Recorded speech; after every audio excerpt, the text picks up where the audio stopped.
Ինչ է կատարվում այս պահին, ինչու։ Մենք եկել ենք Մայրաթոր Սուրբ Էջմիածնից մեր հոգևոր եղբայրների հետ մեկտեղ որպես հոգու պարտք բերելու մեր զորակցությունը մեր ազգային մեծագործ բարերարին, ով երկու օր առաջ գտնվելով Մայր հայրենիքում, այցելելով Մայրաթոր Սուրբ Էջմիածին, ուր Վեհապար Հայրապետի հանդիսապետությամբ, նախագահությամբ կատարվեց լուսահոգի Սարգիս Կարապետյանի հոգեհանգիստը 40-օրյա եւ այդտեղ Սամվել Սարգիսովիչը արտահայտեց իր հավատարմությունը, իր սերը, իր նվիրումը մեր ազգային հոգևոր սրբություններին եւ Մայրաթոր Սուրբ Էջմիածնի առաքելությանը, ասելով, որ հավատարիմ է անդավաճան այն նվիրական արժեքներին, որոնք դարերով երաշխավորել են մեր ինքնությունը, մեր գոյությունը եւ մեր հարատեվությունը։ Ամեն դեպքում այդ արտահայտությունը ցնցել է իշխանություններին, ինչ ցնցող արտահայտություն է արվել քաղաքացիներից, բոլորն էլ հայտնում են իրենց հավատարմությունը եւ նվիրումը Մայրաթորին։ Մենք հասկացանք, որ Սամվել Սարգսովիչի նման զորակցությունը Մայրաթոր Սուրբ Էջմիածնին այսօր վերածվեց քաղաքական հետապնդումների, որը իր մեջ կրում է իշխանությունների վերաբերմունքը եւ այդ իմաստով մենք եկել ենք մեր զորակցությունը բերելու։ Միայն զորակցությունը, եթե կալանավորվի գործարարին ինչ է կանելու։ Հնարավոր է նաև ձևակերպվեն հոգևոր իշխանության կողմից, հաշվի առնելով, որ ի վերջո զարգացումները կարծես թե դեպի անկասելի ուղղությամբ են տանում։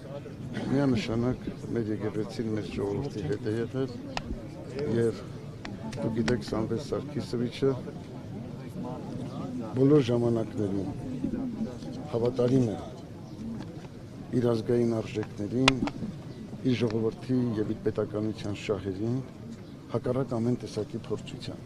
որովհետեւ նա ստացել է այդպիսի կրթություն, դաստիարակություն,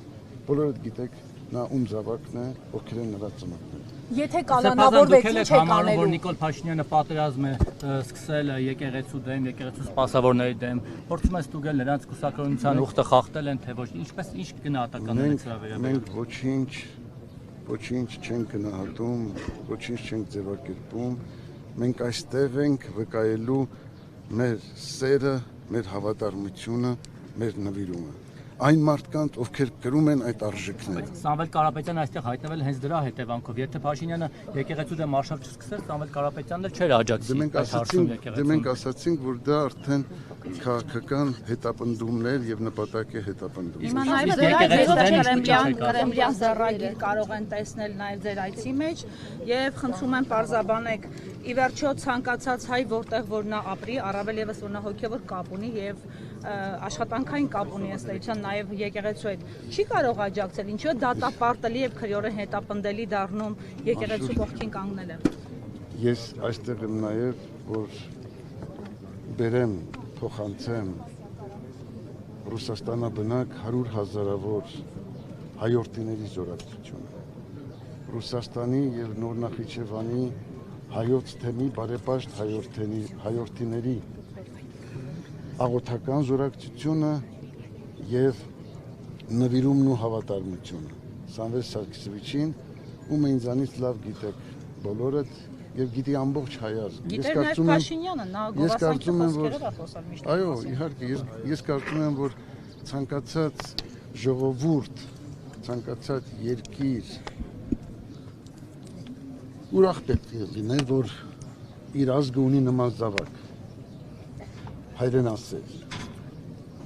ազգասեր, Ուրախ էր Փաշինյանը մինչև 3 նաև պետականամետ, որը արտահայտել է այդ արժեքները իր բազում գործերով, իրագործումներով եւ այսօր էլ շարունակում է իրականացնել։ Սրբազան ժամանակ եկեղեցին պահանջում էր Նիկոլ Փաշինյանի հրաժարականներ, պահանջում տևական ժամանակ եւ կաթողիկոսը համարում են, որ ասում են եկեղեցին թող չխառնվեր քաղաքականությանը, մենք էլ չխառնվեինք եկեղեցու ներքին կյանքին։ Այսօր էլ ասում են, որ չեք միջակայքում ասածները որևիցե ձևով եւ ունի արդյոք եկեղեցին միջամտել է քաղաքականությանը եւ դա որակվում է արդյոք քաղաքական հայտարարություն։ Եկեղեցին բազմիցս իր հայտարարություններով արտահայտել է իր կեցվածքը, իր վերաբերմունքը, իր մոտեցումը ժողովրդի, ազգի, հայրենիքի, պետության շահերին։ Եվ դա այդ հայտարարությունները գրված են, հրատարակված են, քաղցրած։ Հիմա կրկնել իմաստը որն է։ Լավ, շարունակությունը դեպի ուր կգնա։ Ի վերջո, նաև Ռուսաստանի հայերը հնարավոր է միավորվեն մինորալիկ բարձրանա։ Չմոռանանք Ամերիկայում բնակվող հայերը արեցին Փաշինյանի համար այս հեղափոխությունը, որի պատողները վայելում ենք այսօր։ Ես կարծում եմ, Ներեցեք սրբազան հայր, մի քիչ այն կողմ կգնաք մեզ համար աշխատանքային։ Ես կարծում եմ բոլոր հայրենասեր, բոլոր ազգասեր, բոլոր եկեղեցասեր, քրիստոնյա հայրենիները չեն կարող այդ կեցվածք ունենալ։ Դուք այդ բաները տեսնում եք, մոտիվացիան կա, այդ տրամադրվածությունը կա, որ միավորվեն, որովհետև մենք 18-ին տեսել ենք, թե ինչպես են դրսի հայերը շատ ավելի միավորված եղել, քան ներսում Հայաստանում։ Հանուն Փաշինյանի։ Սրբազան հայր, ձեր կարծիքով կհաջողվի ճնշել Փաշինյանի եկեղեցուն եւ այս պատերազմը ինչպես կավարտվի։ Մշտապես ընդհանրապես չեք խոսել, ձեր անուն այս օրերին շատ շոշափել է, կներեք դուք ամեն ինչ ասվեց, Փաշինյանի ընդդումներին առանձնապես դեմ չեք, որովհետև չեք փորձում գոնե մեկ անգամ ձեր սատարում հայտնել։ Եվ եկեղեցին եւ ովքեր առաջնորդ։